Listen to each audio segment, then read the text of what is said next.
Bom, nós falamos então sobre o idealismo absoluto, tentando compreender a frase o real é racional e o racional é real. Nós falamos os 3 momentos do movimento dialético do real: ser em si, ser fora de si e ser para si, tese, antítese e síntese.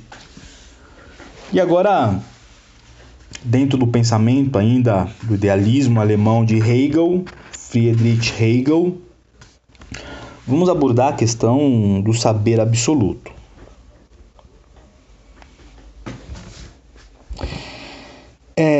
Só para exemplificar essa questão do movimento dialético da última aula, Hegel ele pretende captar em sua filosofia, vamos dizer assim, o movimento da realidade, né? A mobilidade da realidade, aquilo que inquietava os filósofos antigos como Parmênides, Heráclito, né? Um falando que é contra o movimento, o outro a favor do movimento, essa inquietação acerca dessas transformações, e que também foi alvo de Aristóteles, também inquietou Hegel. Um exemplo para a gente poder finalizar por exemplo, assim como um botão de flor precisa desaparecer para que a flor surja, né, o botão, e a flor desapareça para dar lugar ao fruto, nós estamos falando tudo de um mesmo processo. Da mesma forma, então, que um botão desaparece para dar lugar à flor, e da mesma forma que a flor desaparece para dar lugar à fruta, da mesma forma, todas as coisas que existem passam por um processo dinâmico também de transformações que leva a uma síntese superior num grande espiral, né? Num grande espiral, como se fosse um grande espiral, como se fosse um movimento em espiral, né? Bom, para compreender essa dialética da realidade, de acordo com o pensamento de Hegel, é necessário que a razão se afaste, de uma certa forma, do entendimento comum. É necessário, então, que a razão, em se afastando do entendimento comum, ela se coloque no ponto de vista do absoluto. Para Hegel, é necessário que a consciência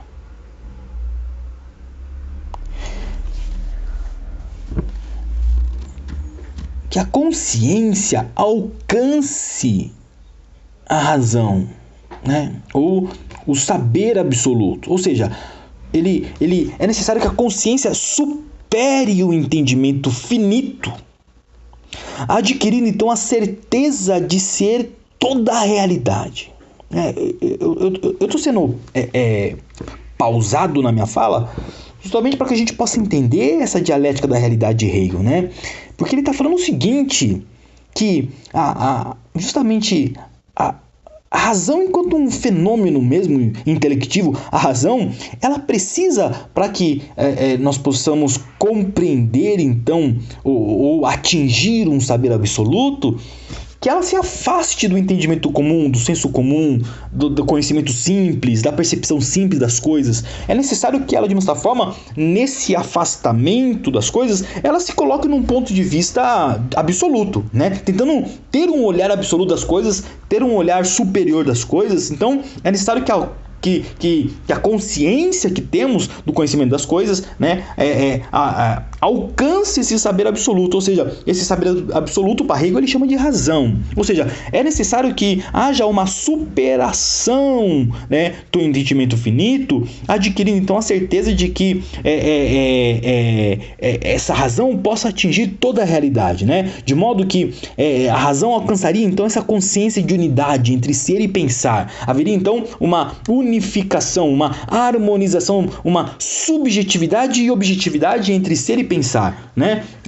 Seria essa harmonização da subjetividade, da percepção individual do indivíduo, e a objetividade da existência externa, né? Haveria essa unificação entre ser e pensar, né?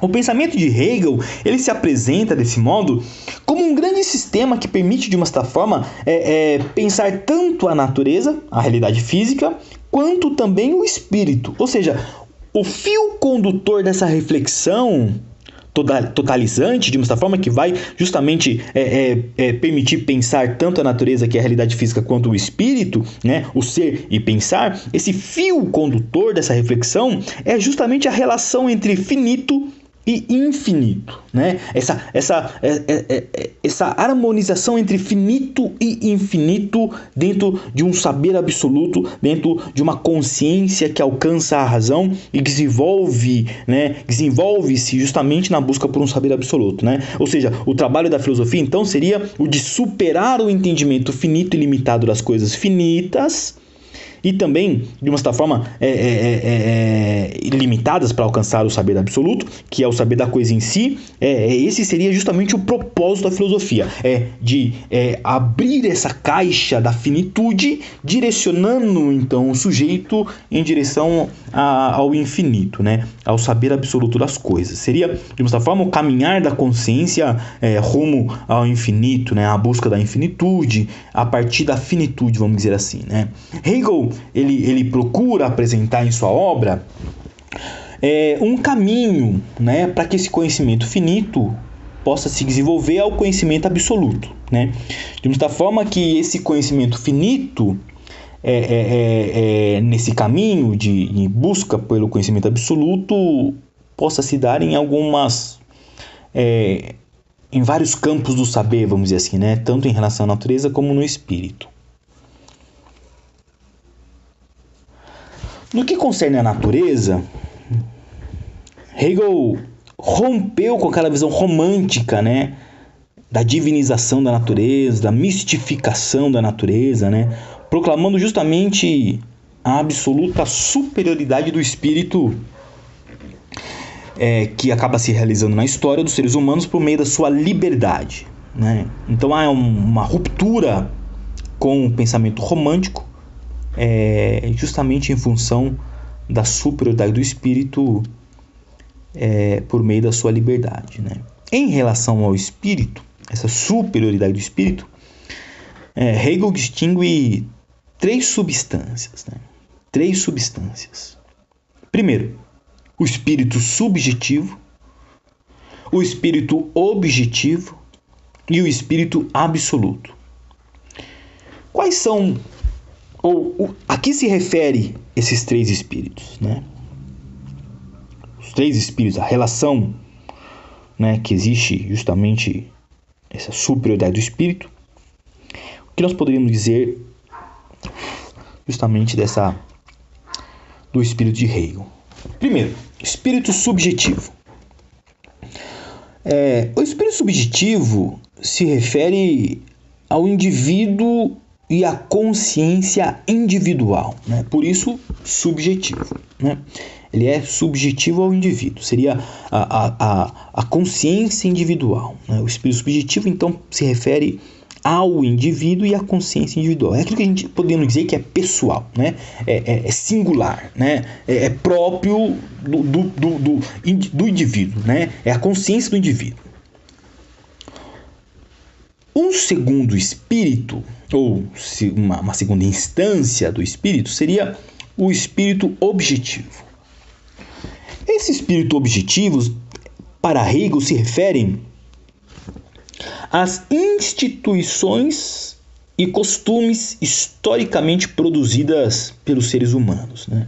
Seria a expressão da liberdade humana, né? Então, o espírito objetivo é aquilo que está fora do indivíduo, então se refere às instituições e costumes historicamente produzidas pelos seres humanos. Então, no sentido de coletividade, é aquilo que está fora, seria a expressão da liberdade humana, seria justamente aquilo que é produzido pelos seres humanos externo ao indivíduo, né? Então seria o espírito objetivo. Aquilo que é interno ao indivíduo, estamos falando do espírito subjetivo, a consciência individual. O espírito objetivo se refere às instituições e costumes historicamente produzidos pelos seres humanos, né? Isso, claro, para Hegel, né?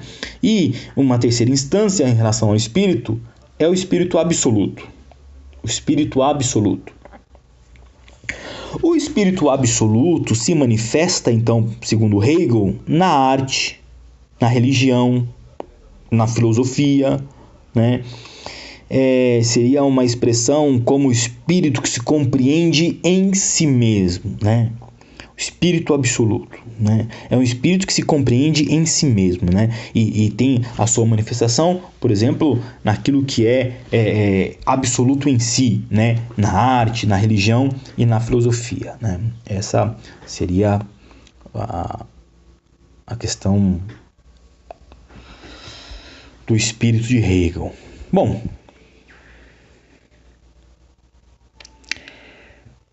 o último tema para abordarmos a filosofia de Hegel, que é extremamente extensa, seria a relação que existe entre filosofia e história. Muitos pensadores se deram ao trabalho de fazer a correlação entre filosofia e história, e Hegel também não fugiu à regra.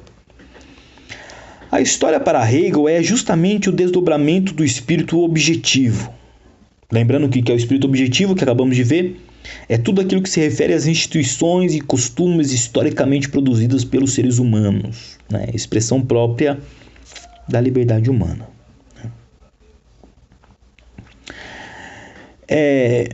Vamos reafirmar a frase para que a gente grave o princípio da produção de conhecimento de Hegel segundo a relação entre história e filosofia, né? Então, para Hegel, a história é o desdobramento do espírito objetivo, né? Por quê? Bom, o espírito objetivo é a realização da liberdade humana na sociedade. Portanto, manifesta-se no direito, na moralidade, na equidade, né? E acaba englobando de certa forma a família, a sociedade, o Estado, né? O Estado político é o momento mais elevado do espírito objetivo. Lembrando que o espírito objetivo se refere às instituições, certo? Então, o Estado político é o momento mais elevado do espírito objetivo, de forma que o indivíduo só existe como membro do Estado conforme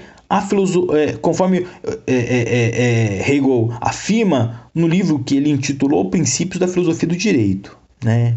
Ou seja, o indivíduo só existe como membro do Estado, né? Justamente uma vez que o Estado político é o momento mais elevado do espírito objetivo, então o indivíduo só existe como membro do Estado, né? A história seria, portanto, o desdobramento do espírito no tempo. Então, aqui há um princípio de temporalidade, uma relação entre história e temporalidade. Então, a história seria única e exclusivamente o desdobramento do espírito no tempo. Ou seja, a filosofia da história deve, então, captar o movimento histórico, não como momentos instantes, né, vamos dizer assim, mas do ponto de vista da razão, do absoluto, né? E desse ponto de vista, a história é uma contínua evolução da ideia de liberdade, né? Que se desenvolve segundo um plano racional. Então, para Hegel, os conflitos que acontecem nas relações sociais, né, os conflitos, guerras, injustiças, né, as dominações de um povo sobre outro, devem ser compreendidos como contradições, né, como momentos negativos que funcionam como uma espécie de mola dialética que move a história, né?